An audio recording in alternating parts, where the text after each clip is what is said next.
Hey Bass Resource fans, Mike Iaconelli to talk to you about fishing a tube in the summer, but I'm going to give you a little sneaky rigging method. Before we get into it, let's just talk about a tube. Guys, a tube is it's like a forgotten about lure, right? Today's age of minnows and these weird looking balls and dice, you know, people get on these new trends and they forget about some of the old staples. And a tube for me is an old staple. But in the summer, I want to talk to you about a rigging method that is definitely catching me a lot more fish than some of the standard baits you would rig on a drop shot, all right?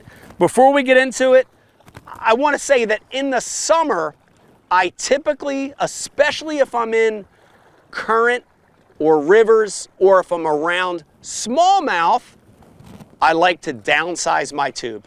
So going from that 4 or 4.5 inch tube that I used in the spring, now I'm downsizing it in the summer, and I'm using those 2.5 to 3.25 inch tubes. This is the 3-inch Berkeley power tube. It's smaller, it's more compact, but it's still a tube, guys, right?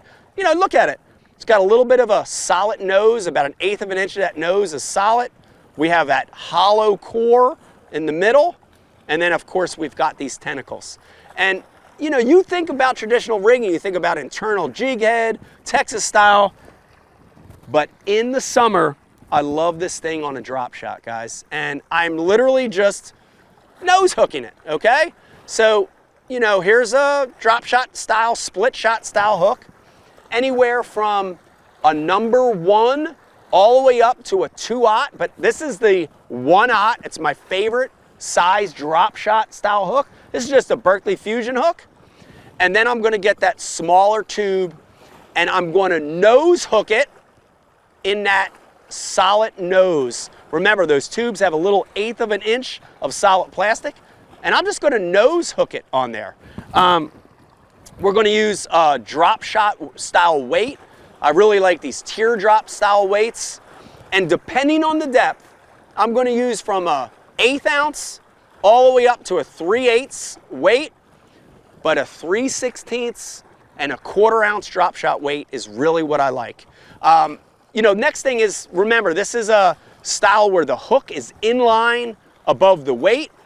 And on that length of down shot, of that down leader, for me it really depends on a couple scenarios, and I'm going to give them to you. So dirtier water, heavier cover. If you're in dirtier water and have heavier cover, guys, I prefer a really short leader, anywhere from 6 to 8 inches. That weight's going to be below that nose hook tube. But the opposite is true. Cleaner water, less cover, right? Moderate to no cover, sparse cover. Cleaner water, sparser cover. I'm going to increase the length of that lead. Now I'm going to go to 10 to 12 to 14 inches below the bait, right? So dirtier water, heavy cover, shorter leader. Cleaner water, less cover, longer leader. And again, 3/16, 1/4 ounce, great all around size.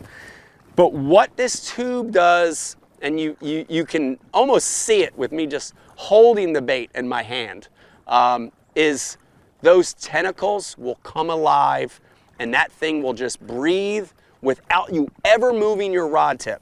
So, you know, if you think about what most guys are drop shotting in the summer, they're drop shotting 4-inch worms, flatworm style baits, you know, skinny, slender profile worms. And this is totally different. Look at the shape of that bait, right? Shorter, more compact, a little bit fatter body. But guys, it flows and it breathes, unlike a straight tail worm. This is a great mimic if you're fishing in a place that has gobies, sculpin, crawfish, smaller bluegill, mud minnows. You know, look at that. Great imitation of that style bait fish. But the real magic is that skirt. So when I let it hit the bottom on a traditional drop shot, guys, you're doing a lot of shaking to make that bait move. When I'm fishing a drop shot tube in the summer, especially that 3-inch size, I throw it out there, I maintain the bottom contact, And guys, I just hold it in place. And your body movement, the boat movement, the current, whether it's a river or wind generated current, will just make those tentacles breathe, and it's in place, right? Drop shot weight's on the bottom, bait's up top, and those tentacles are just breathing. It's a great alternative to some other traditional drop shot methods, and for sure, it's a little bit of a sleeper way to rig a tube, especially in the summer. Guys, give this a try. Rig up a drop shot tube in the summer, and I promise you, even though it's an old school technique, I promise you, you're gonna catch a lot of bass.